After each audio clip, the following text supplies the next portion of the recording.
शुभां ददासि दारिद्र्यदुःखभयहारिणिका त्वदन्या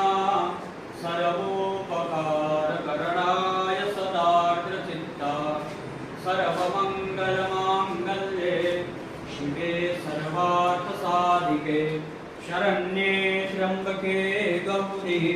नारायणी नमोऽस्तुते शरणागतदीनार्थ परित्राणपरायणे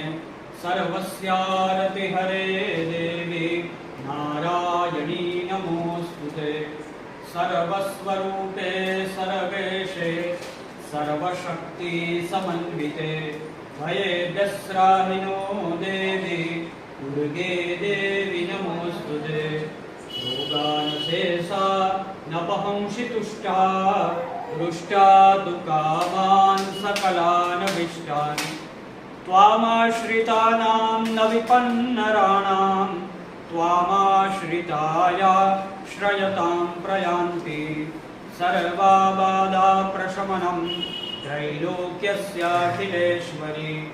एवमेव त्वया कार्यमस्मद्वैरीविनाशनं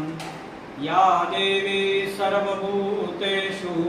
मातृरूपेण संस्थिता नमस्तस्यै नमस्तस्यै नमस्तस्यै नमो नमः।